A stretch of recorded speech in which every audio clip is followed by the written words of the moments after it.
Hello, everyone. Welcome back to 3 News Now. It's Monday, August 3rd. This is your afternoon edition, take 2 after we had some technical difficulty. So welcome back if you were with us the first time around.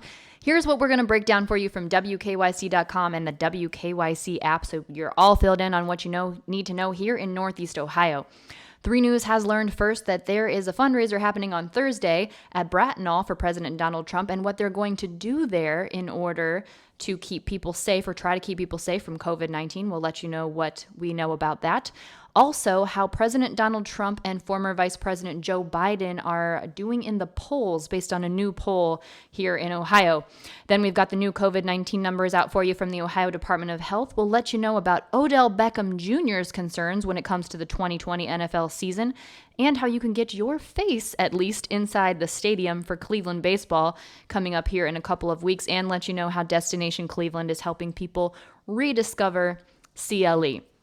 First up, from our investigative reporter, Mark NAYMIK, we now have more information about the fundraiser that's happening for President Donald Trump on Thursday at BRATENAH'L's SHOREBY Club.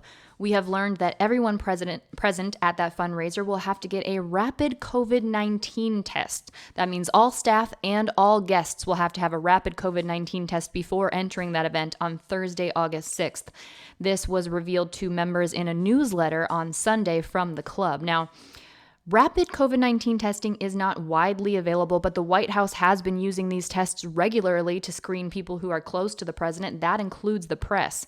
In March, President Donald Trump showed off one of these rapid testing devices made by Abbott Labs. It's about the size of a toaster, that one specifically, and can give you test results in about 15 minutes. Now, it's not clear what kind of device they'll be using at BRATENAH'L's SHOREBY Club, but we do know that people who are in attendance will have to get the rapid COVID-19 testings. The SHOREBY Club has not returned a call from 3 News for comment on the event, but we do know that this is a joint fundraiser for Trump's reelection and the Republican National Committee.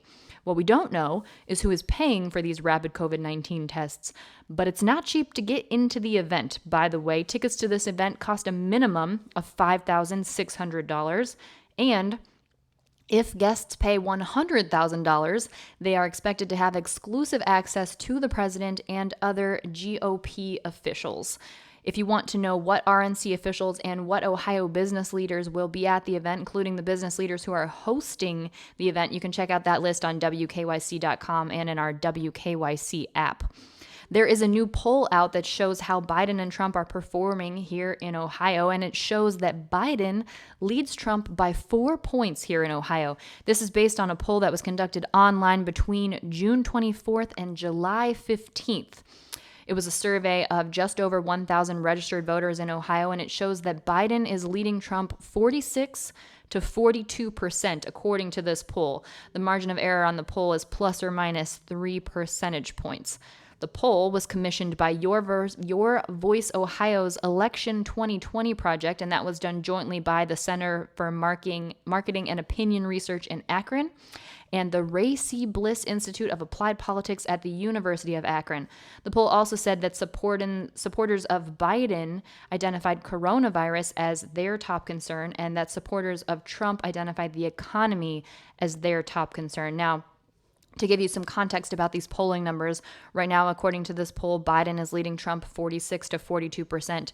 Trump won Ohio 52% to 44% in 2016 against former Secretary of State and presidential candidate Hillary Clinton. That was the largest margin of error for any candidate here in Ohio since George H.W. Bush beat Michael Dukakis here in Ohio in 1988. And no one has been elected to president without winning Ohio since John F. Kennedy was elected in 1960, by the way. And we now are at 91 days until the election, so here's your reminder that October 5th is the deadline to register to vote in the state of Ohio. And if you are interested in mail-in voting, do know that you have to apply for a mail-in ballot before you can get one to send that in. And if you want to know how to do that, I tweeted instructions about it today. That's at _Stephanie Haney. You can find me on Twitter, and those instructions are right there for you. Now let's talk about those latest numbers in from the Ohio Department of Health related to COVID-19. This is the third day in a row that we have under 1,000 new daily reported cases, and hospitalizations are also down here in the state of Ohio. Today we're reporting 932 new reported cases. That's down 12 from yesterday, bringing the total number of reported cases here in Ohio to now 93,963, so just under 94,000. ODH is also reporting that just under 70,000 people are presumed to be recovered from COVID-19.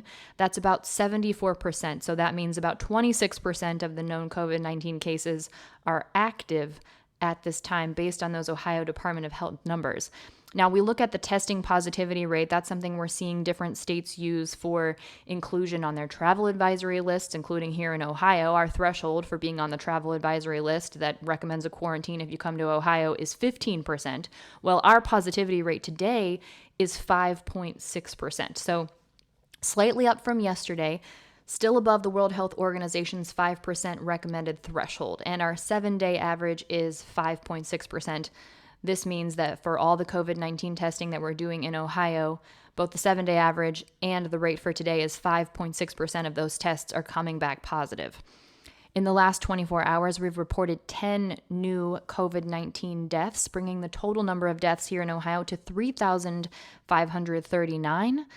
And over the weekend, there were 40 new deaths reported. The total number of hospitalizations related to COVID-19 dating all the way back to March 9th is now just under 11,000 at 10,992, with 92 new hospitalizations reported in the last 24 hours. Now, as of right now, as of today, according to the Ohio Department of Health, 1,001 people are actively hospitalized related to COVID-19. That's 48 less than yesterday. So we're seeing some discharges reported in that number. We saw 3 new ICU admissions reported in the last 24 hours, and that brings the total number of ICU admissions to 2,560, with 348 people currently in the ICU here in Ohio. That's 14 more people currently in the ICU than we reported yesterday from the Ohio Department of Health, and that makes about 35% of all of the people hospitalized are currently in an ICU treatment situation. Let's take a look at the national and global numbers from Johns Hopkins University. There are now 4,687,828 reported cases of COVID-19 in the U.S., and the total number of deaths is now 155,062 deaths in the U.S., according to Johns Hopkins University. That makes for a death rate of 3.3%, comparing the number of deaths to the known number of cases in the U.S. Now, as we compare the U.S. numbers to the global numbers, we have 26% of the known cases here in the U.S. of all the global cases, and 22.5% of the known deaths here in the U.S. of all the global cases. Globally, there are more than 18 million known cases of COVID-19 now. That number is 18,147,574. And globally, the number of deaths is now 690,573, according to Johns Hopkins University, accounting for a 3.8% global death rate. Now, as we look at COVID-19 and people are concerned about people staying safe, we've seen the positive cases happening in Major League Baseball. Browns wide receiver Odell Beckham Jr. has previously expressed concerns about the 2020 NFL season. It was in a recent interview that he said he didn't understand why the league was moving forward in the middle of a pandemic. This interview took place prior to the agreement between the NFL and the NFL Players Association regarding safety protocols. That agreement took place on July 24th, but this conversation happened prior to that. Prior to that, OBJ told the Wall Street Journal that money was the only reason why the 2020 NFL season would be happening. He said at the time, "We're not ready for football season, so why are we trying to push forward? It's obviously for their money, and that bothers me because there's always been this," and I hate saying it like that, but the owner's attitude is, "Oh, we own you guys." That's what OBJ told the Wall Street Journal previously. But he did still report to Berea for Browns training camp last week. Now, under the agreement between the NFL and the NFL Players Association, every player does have the right to opt out of the upcoming season if they should so choose. Last week, Browns offensive lineman Drew Forbes and Drake Dorbeck each chose not to play this season due to their own concerns over COVID-19. And there have been a lot of players who have also been doing that. Lots of the starting players on the Patriots have done that as well. So we'll continue to monitor that and let you know if there are any other people who are opting out of the Browns' upcoming NFL season. Major League Baseball, though, is underway. And while you can't be at Progressive Field in person, you can be there in spirit and in presence. You can get a cutout of yourself. You can have a cutout of yourself made and put in the stands for the home games at Progressive Field when Cleveland is playing at home. The cutouts are $100 each, and that money will go toward charities that are supported by Cleveland baseball. The team says that these cutouts will be in the stands for the August 21st game against the Detroit Tigers, and they will be there for the remainder of the season. So you buy one cutout, and it'll be there for the remainder of the season after August 21st. The team does say that there are a limited number of cutouts, and orders will be on a first-come, first-served basis. So if you want to get your face in Progressive Field, you might want to jump on that quickly. We've got the links on WKYC.com and our WKYC app.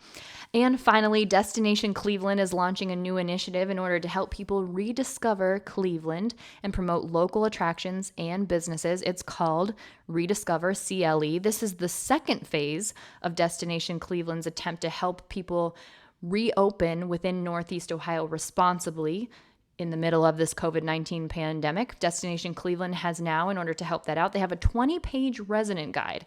It includes local retailers, lifestyle centers, coffee shops, and restaurants that Clevelanders can check out and that are open right now.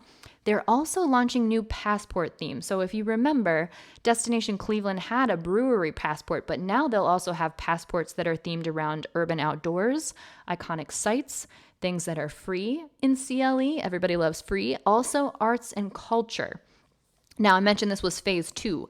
Phase 1 was the launch of an initiative called Clean Committed, and the point of that was to establish a standard set of cleanliness and safe operating practices here in Northeast Ohio.